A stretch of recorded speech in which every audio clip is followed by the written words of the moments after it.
afternoon and good evening, viewers, and one of my favorite horror movies of all time is Henry, Portrait of a Serial Killer. Everything about it just works for me. Its vibes are so off-putting, it's so wildly nihilistic. It has this soulless feeling, but in a good way. It works with its low budget in such a way that it actually is made more unnerving than I think if it were to have a higher budget and had gone more deep into some of the stuff. Henry, Portrait of a Serial Killer is a movie that interests me heavily, and I'd like to talk about it today. Before I get into the movie, though, God's gonna hand me a notebook where I've taken notes. Wow, thanks, God. Fucking hell. It was the wind. It was the God's wind. goddamn shitty at throwing. It was the wind. I'm gonna give a few details about the true case that Henry, Portrait of a Serial Killer was inspired by. Henry Lee Lucas and Otis Toole were a couple of killing buddies who may or may not have fucked each other, and they killed a whole bunch of people. Their exact body count is unknown, because they both loved to tell tall tales about people they killed. Henry Lee Lucas was born on August 23rd, 1936, and he killed his first person in 1960. And that person was his own mother. His mother was extremely abusive and a sex worker. She forced him to watch her have sex, and she also would dress him up as a girl. She was extremely terrible to him, and his dad wasn't much better. His dad was a drunk and an abuser. According to him, he doesn't have any real recollection of the actual killing. What he remembers is slapping her and then holding a bloody knife. In Henry's youth, he, like many serial killers, abused animals to let out his rage. And like I said, they also abused his brother. His partner, Otis Toole, killed first at the age of 14, and it was a sex worker. Hey, look at them. They have so much in common. They both killed sex workers. Toole's backstory is a little less known than Henry's, but not a big deal. Point is that the two of them both started killing at a young age and were both very troubled in their youth. Eventually, when they met up, they decided to get together, and learning that they both liked to kill, killed with each other. They traveled across a whopping 26 states, and they preyed on anybody they possibly could. They didn't give a fuck who it was, whether it be a sex worker or a hitchhiker. It didn't matter. As long as they were able to kill them, they would. On top of this, the two of them didn't just kill, but they also did a little bit of cannibalism here and there. And also, they were necrophiliacs. Sometimes they would have sex with the corpses of their victims. Neither of them have shown any remorse whatsoever. Lucas even downright has said he feels no remorse. And Otis talks nostalgically, or talked nostalgically, about his previous escapades with Henry. But their wonderful journey of killing would end when Henry eventually killed Otis's niece after pursuing her romantically, and ultimately, not long after that, the duo would get arrested. Their relationship was a little strained, as you can imagine, but they still seemed to be friendly enough with each other. Both of them would confess things, especially Henry, to get what they wanted. For example, fast food or being able to visit the scenes of the crime. And Henry actually was working with the Henry Lee Lucas task force, the guys trying to, work on the case even after his arrest.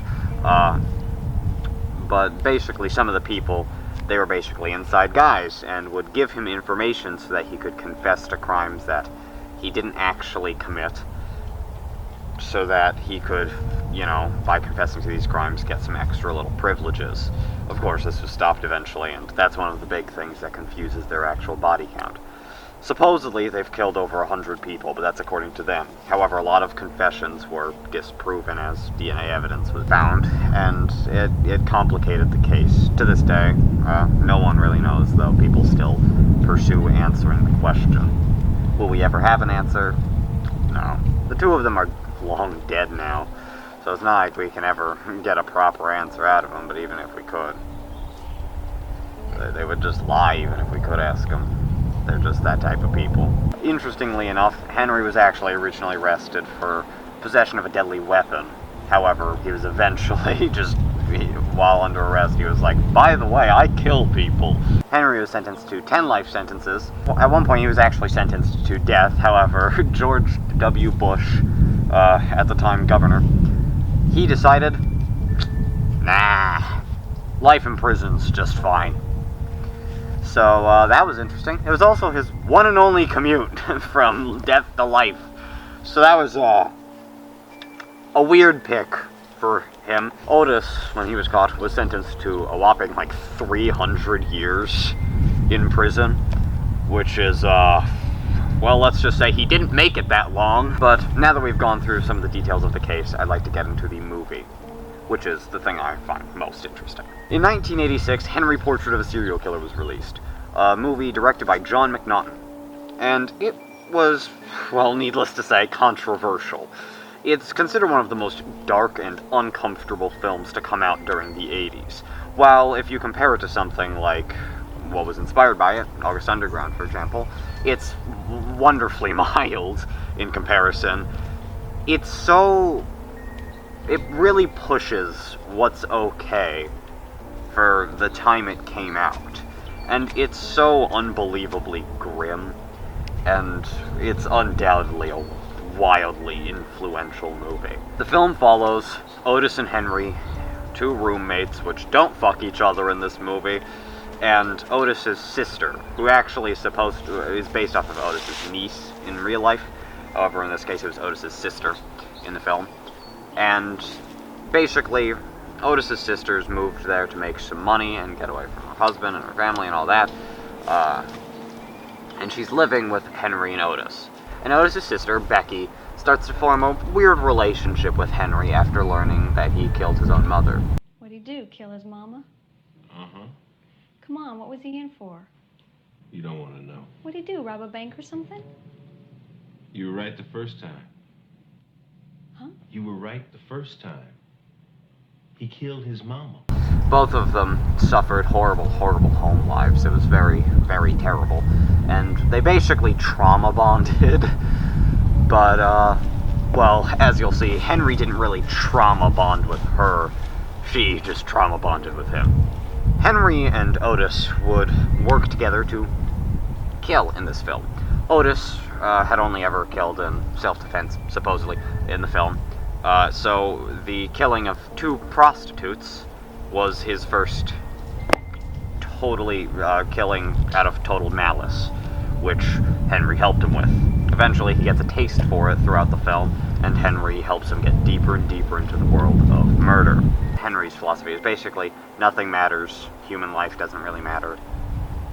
It'll all end up the same way anyway. It's a very, very dark movie. It's a very, very hollow movie. One of my favorite moments is toward the end of the film. Otis, after seeing Henry and Becky making out, Otis rapes Becky while Henry is out buying cigarettes. When he gets back, Henry slaughters Otis in cold blood and grabs Becky, and they drive away after dispose of the body by dumping it into a river, and then stay at a motel.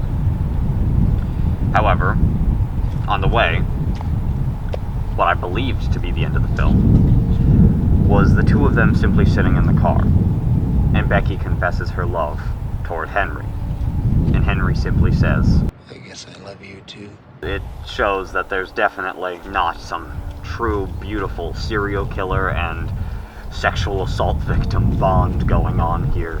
It shows that he really doesn't care, like the movie wanted us to maybe think. And then the movie doesn't end. They go to that motel. The two of them go in. She doesn't walk out. Henry kills Becky, just like he did in real life. And while at first I felt conflicted on the ending, after my first watch, on my second watch I firmly decided that I love the fact that it didn't just end with the, I guess I love you too. I think that there's a time and place for subtlety, but Henry Portrait of a Serial Killer really did not need it. And I believe that that makes that ending wonderfully perfect. I'd also like to say that everybody's performance in the film is absolutely stellar. Otis, as portrayed by the late Tom Towles, is so greatly portrayed. I mean, you can just feel the oozy sleaziness just coming out of him, and it's really, really well done. And Henry, as portrayed by Michael Rooker, is portrayed absolutely fantastically. His performance is so unnerving, and in my initial review on Letterboxd, I said that basically each movement of the eye in this film, each line delivery, is absolutely perfect. The movie drags you into its world like most movies I don't think are capable of. You are not going to be distracted while watching the movie. You can feel everything that's going on. And you will even begin to like the very heinous protagonists that we have, in a weird and fucked up way. They're really well-written characters. Obviously, they're based off of people, though they take enough creative liberties to create a truly unique and individual thing. Which makes Henry Portrait of a Serial Killer a really interesting movie. I'm a big fan of the film, as I've stated. It portrays serial killers in an unforgiving light. It doesn't romanticize the idea of them like so many big-budget Hollywood movies seem to do. Henry Portrait of a Serial Killer shows two nihilistic, disgusting, sadistic fucks on their conquest of murder. And for me, I find that highly respectable. I don't like the idea that everyone's getting obsessed with serial killers. People saying Jeffrey Dahmer is so hot, those people are mindless fucks. And I believe that they should watch stuff like Henry, Portrait of a Serial Killer, and August Underground to truly get what the fuck they're saying. Henry, Portrait of a Serial Killer is an unforgiving film. In a film based off of an equally, if not, well, no, certainly more so unforgiving case. And that's why I believe that not only is it one of my favorite films of all time, but I believe it's a genuinely important film in the horror landscape that truly changed the game. Nothing has this sleazy, dark vibe like Henry, Portrait of a Serial Killer does. Well, I hope that I've made you interested in looking into the case a bit more, and I very much hope that I've made you interested in watching the film. I really do believe that for any horror fan, it's a necessary watch. It'll definitely make you think, and while I don't think it's for everybody, I think that the people that like it, you guys will not be the same after finishing the movie. Thank you for your time. Good day. Or night.